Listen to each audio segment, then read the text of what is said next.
Hello, my name is Lisa Paramore, and I am the Stark County Board of Developmental Disabilities Communications Manager, and I also help run the advocacy programming. So today I thought it would be very important to talk with you about exercising your right to vote because you need to realize that every vote counts and every vote matters, including yours. So today I have some guests with me that are going to help us walk through early voting, day of voting, and the accessible tools that are available to you to help make your vote count. So first I have Diane DiGiantonio. She is the co-president of the Stark County League of Women Voters. And I have Donna Shackle. She is a service and support administrator with the Stark County Board of DD, and she is also a member of the League of Women Voters. So I am going to share our content today and get us started. Your vote counts in Stark County. You are eligible to vote if you are at least 18 years old, a U.S. citizen, a resident of Ohio for at least 30 days immediately before an election, and you have registered to vote with your local Board of Elections at least 30 days before an election day. People who have not been declared incompetent for voting by a probate court may vote. The theme of the League of Women Voters is what you see in front of you, empowering voters and defending democracy. We are a nonpartisan group, which means we don't support one party or another. In fact, we encourage the informed and active participation of citizens in government and influence public policy through education and advocacy.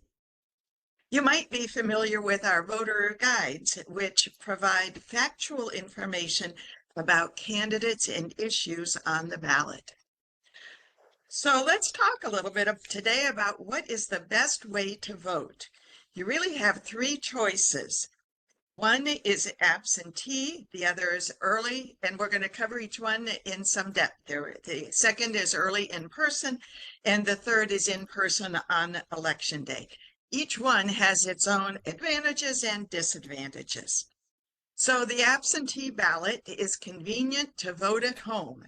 There are some disadvantages because you need to arrange to return your ballot in time by mail or deliver it to the drop box at the Board of Elections. You'd have to have stamps at home, and typically this requires 2 stamps or 2 forever stamps on your outside envelope. If you're going to request an absentee ballot this year, it must be received by the Board of Elections by October 29th. There are 2 steps to working the absentee ballot process. The first is to request a ballot to be mailed to you. There are a couple of ways to do that. In Ohio, if all registered voters would receive a paper form from the Secretary of State mailed directly to your home. You can use that to request an absentee ballot.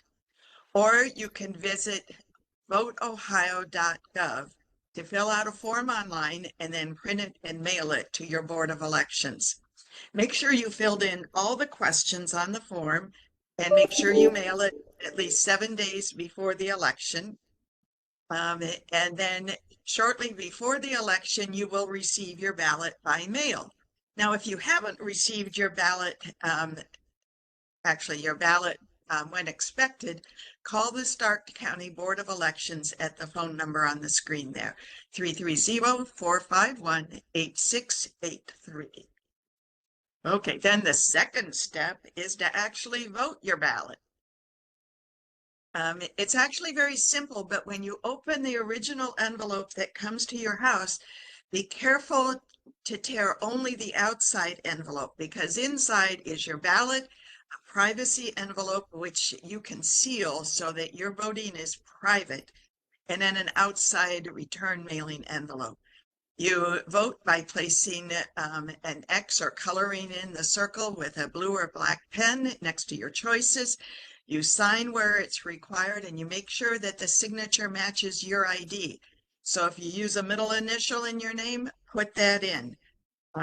Generally, you're expected to use cursive writing, not printing, but whatever is on your ID is how you should sign it. Then you put your ballot inside the privacy envelope and fill in the information on the outside of the privacy envelope. Then you can take that to the drop box at the Board of Elections office or mail it. And there again, make sure you put 2 73-cent stamps on the outside of it. And it must be postmarked the day before the election. So that's important. You cannot have it counted if it's postmarked the day of the election. I'd like to show you a picture now of what the drop box looks like. It's on the right-hand side. This is the only place in Stark County for early person voting. That means we're going to talk about that in a moment. But this is a picture of the absentee ballot drop box. You can see the address on the left-hand side. You can get there by bus. It's located on Route 62, which is also known as Atlantic Boulevard, and it's close to the Walmart and the Goodwill there.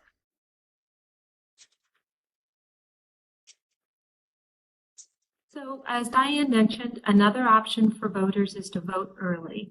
And one of the advantages of this is that you can miss the crowds oftentimes that are forming on election day, and you can vote on machine at the Board of Elections, or you can vote curbside.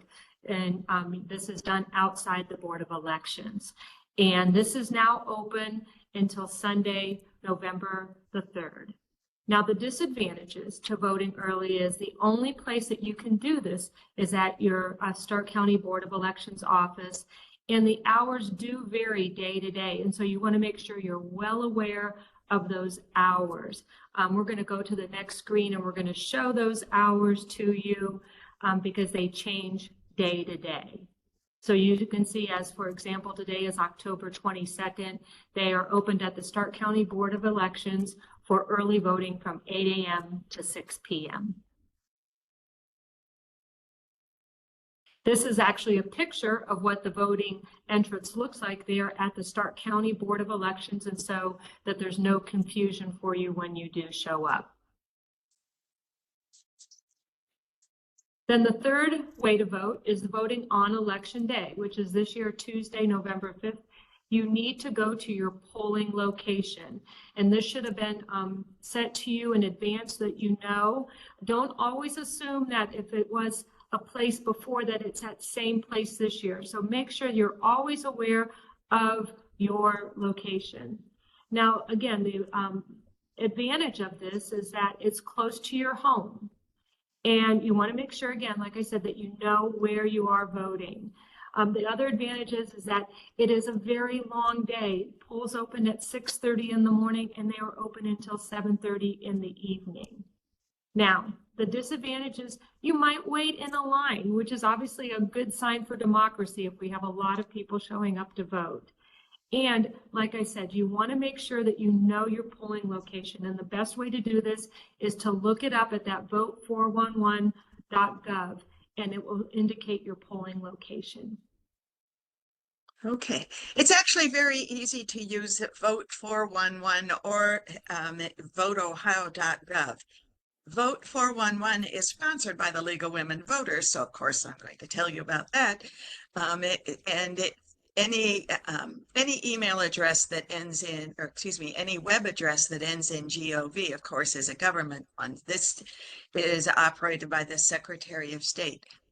At both of these websites, you just enter your residential address and provide whatever other information is asked for, and it will tell you exactly where your voting location is. So easy to find as long as you have computer access. Another question that people often have is, what proof of identity do I need?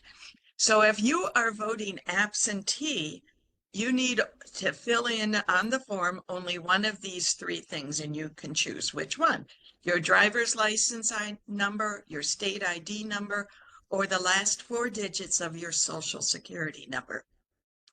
But if you vote in person, you have to have an ID that has your name and photo, and it cannot be expired. So voting in person is a little more rigid in terms of identification. You can use your driver's license, your state of ID card, your passport, a military ID, Ohio National Guard, or your VA ID.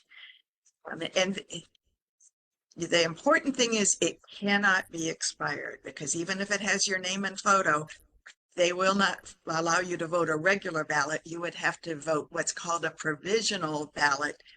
And then you would have to go back in later, in like a day or two later, to the Board of Elections and fix the problem. So you would have had to renew whatever your ID was. Diane, I see that you have interim ID. I know that when you are in the process of getting a new ID, the Bureau of Motor Vehicles will give you that paper printout of the new one. Is that what the interim ID that you were referencing means? That's Yes. exactly it. Yes, good point. Good to know. Thank you. The other thing I thought that I would mention too, a lot of times people's current ID may not have their current address on it, but it's not expired. It does not have to have your current address on your ID, for example, your driver's license, but you want to just make sure that it's not expired. All right. So again, we have a very, very important piece of legislation, the Voting Rights Act. And it says any voter who requires assistance to vote by reason of blindness, disability, or inability to read or write may be given assistance by a person of the voter's choice. However, it's very important that this person isn't an employer or an agent of a voter's union, but all of us need help at some point. And we want to make sure that anybody who needs assistance has the assistance that they need to still exercise their right to vote. Now, recently, there was a directive from the Secretary of State restricting who may cast an absentee ballot via the drop box. And so people assisting a person with a disability are still able to return that. However, there is then going to be a likelihood that you will have to create and sign an affidavit. And so, Lisa, you have some experience with this recently, if you want to kind of share what happened for you. Yes, so I went to the Board of Elections just last week to return the absentee ballots for myself, my husband, and my son with disabilities. And so I knew that I was going to have to sign the affidavit because it was only one of me, but I had 3 ballots to return. So I parked. I did go into the Board of Elections. Now, when you get there, there are 2 entrances at the Board of Elections right at the front. One is for those people that are in line to vote early. The other is the main lobby of the Board of Elections, which is also like a customer service area. So you want to go in that first door where it is customer service. Tell the woman or the gentleman working that customer service desk that you are returning absentee ballots. She will ask you who you are returning them for. In my case, it was for family members. I had 2 of them. So she gave me 2 separate affidavit forms. I had to fill out one for each of the absentee ballots that I was returning. Now, the form has 2 different choices. The top is if you are returning for a family member. And in that case, that was for me, for my husband and my son. But I did ask because, as I mentioned, my son does have disabilities. So he is a voter with disabilities, exercising his right to vote. The bottom half of that same affidavit is if you are returning this ballot for a disabled voter. So that is if you are returning it and you are not a qualifying family member turning in this ballot for someone, you would fill out the bottom part. But if there's any questions about what to fill out on that, be sure and ask them at that customer service desk. Yeah, and just as a quirk of this, that desk is open only during voting hours. And sometimes there is a person standing next to the drop box with the affidavit on a clipboard. But if you go after hours, there is no one there and no ability to sign an affidavit. So that's what I did actually, is put my absentee ballot right into the drop box during closed hours. And it was a little bit of a simpler process. All right. So there are all types of ways to ensure voters of all abilities can exercise their right to vote. So at every polling location, there's curbside voting. You'll have to, have somebody who does go in and let people know that there's somebody who wants to vote curbside. Then there is a representative of both the Republican and the Democratic Party who come out and assist that person. There's accessible entrances. There's voting machines that have all kinds of abilities to help people with regard to whatever assistance that is needed. And like I said, disabled voters are allowed to have someone help them. However, it can't be, again, a candidate or a representative of their employer or a union.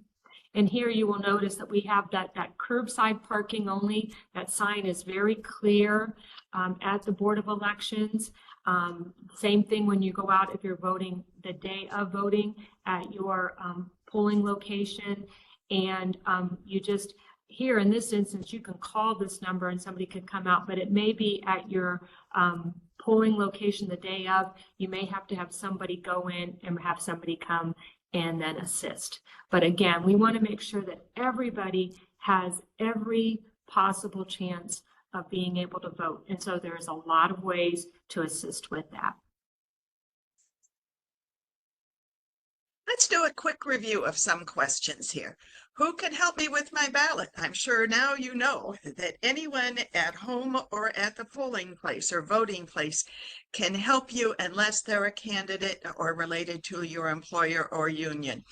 Curbside voting, Donna just explained, you can have your driver go in and have someone come out or dial the phone number that's listed on the sign, and that the person who answers the phone there will call someone at that voting location and send out both a representative from the Republican and the Democratic Party.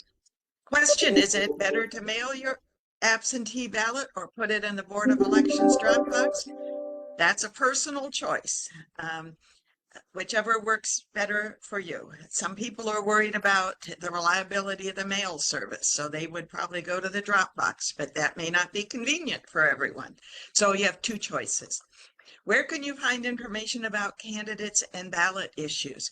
Of course, I'm with the League of Women Voters, and we're going to recommend you put your hands on a copy of the Voter's Guide, which is available at public libraries, a printed newspaper that has information on these topics. Or you could go to Vote 411 and do a search then and find nonpartisan information about these issues or candidates. Here's a good one. Do you need to vote for every category on a ballot? No. If you skip a category, maybe you feel like you don't know enough about that candidate category or issue to vote. The best thing, of course, is to do your research, but if you're not comfortable voting, skip it. All your other votes will count. And that reminds me, if you end up coloring in two choices within a category or candidacy, the machine will automatically not count any vote for you in that category. So just to let you know that. Does your vote matter? You bet. Every vote matters. How can you tell if your vote's counted? If you vote absentee, in a couple of days, you can go online and after the election, or I think even before, if you want to see if they've gotten your absentee ballot, and key in your address, your name, and so on, and it will tell you whether your absentee ballot has arrived and then whether or not it was counted. When you send in your absentee ballot, by the way, you can put on the outside envelope your phone number and your email, and that's there so that if there is a problem with your ballot, they can reach out to you. Okay, number 8. This is a confusing one. Can I request an absentee ballot and then change my mind and vote in person? That's a really bad idea because the Board of Elections knows that you have requested an absentee ballot and they know what number of ballot they sent to you. So that's identified with you. If you then decide to vote in person, when you sign in, the registration person will say, "Didn't you get an absentee ballot?" You can say, "Yes, but I want to vote in person." They will give you a provisional ballot, and then they will count only your absentee ballot or your provisional ballot, so that each person can only vote once. The system is very secure in that regard. Do not take your absentee ballot with you to your regular voting location on election day because they cannot accept it. You would have to turn it in person at the Board of Elections on election day. So if you have an absentee ballot, either mail it in or put it in the drop box. That's the clean way to do it. If you change your mind and vote in person, you complicate the process, and your absentee ballot or provisional one will not be counted. What equipment should you take to vote in person? This gets back to what Donna was talking about. If you need some accommodations, you may want to take your own headphones. If you use sip and puff technology, take that. If you wear glasses, do that. Take those with you. And in case there is a long line, you may want to take whatever medical supplies you might need or a bottle of water so that you can stay in line to vote. Okay, back to you, Donna. So some nice simple do's and don'ts. Like we said, make a plan to vote. Know ahead of time what you're going to do. As Diane mentioned, study the candidates and issues. Use the League of Women Voters Voters Guide and do your research. And make sure that when you're doing your research that you're going to accurate and well-informed sources for that information. Again, verify that your registration is current and that you know your voting location. And then, make it a practice of voting in every election. You've heard about that there's been sometimes people who have gone off the rules because they have not voted, and then they go to vote and they're surprised to learn this. If you vote regularly, this should not happen.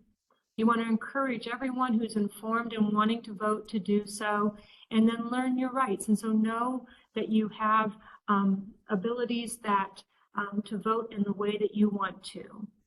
Things that maybe you shouldn't do. We discourage you from wearing any sort of political clothing or buttons or anything the day of at your voting location. Don't take your absentee ballot to your voting location. Take that only to the Board of Elections or mail that in. When you request the absentee ballot, don't change your mind and then vote in person. As Diane mentioned, it can really complicate the system. And then the importance of, not spreading rumors and disinformation. We want to be a democracy that's based on facts. And so make sure you get the facts and you're only sharing the facts.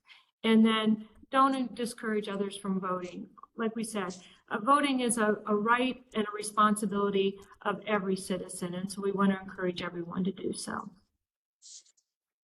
Okay, you have two very good sources, and I've mentioned them before, of information. So if you want to find your voting location, either go to Vote 411 or voteohio.gov. If you want to see what's on your ballot, either one of those sites will show you. You have different districts associated with your address. So you can look at these sites and identify who is your candidate for local government or what issues. Sometimes tax levies are unique to localities. For state, if you want to choose, if it's on your ballot to vote for your representative in Columbus, either for the House of Representatives in Columbus or the Senate, and likewise federal. So all that information is available to you. You can use these sources to work through your absentee ballots and then to find your election results. On the next slide, you'll see two government sources that are available to you. One is through the Secretary of State and the Stark County Board of Elections. Donna? So what we oftentimes do then is to make this a social event, you know, kind of have a party, so to speak. So, you know, if popcorn's your thing, pop that while you're studying your ballot. Maybe, you know, have a brunch and ballots. You know, if it's a family tradition that after everybody, you know, votes, we go out for ice cream. And I remember my mom doing this from the time that I was little, taking me to vote. And she instilled in me just the absolute honor, the privilege, and the responsibility that we all have to vote. And I looked forward to doing that with her. And I don't think my mom ever missed a primary, a general election. And I try to do that to honor her. And in the wonderful words of John Lewis, the vote is precious. It's most sacred. It's the most powerful nonviolent tool we have in a democracy. And it's so important, you know, to get out and vote and then proudly wear that sticker when you do. Well, that is the conclusion of our information on exercising your right to vote. We hope we have answered your questions and that you have a better idea how to make a plan to vote, whether it is early by absentee ballot, in person, or on election day. I would like to thank both Diane and Donna for sharing all of their valuable information. You are wonderful resources. And again, remember, your vote counts. Please exercise your right to vote. If you need help, reach out to an adult you trust. If you have an SSA at the county board and you need assistance there, they can help you with the accessible tools available to you. Thank you so much. Thank you. Thank you.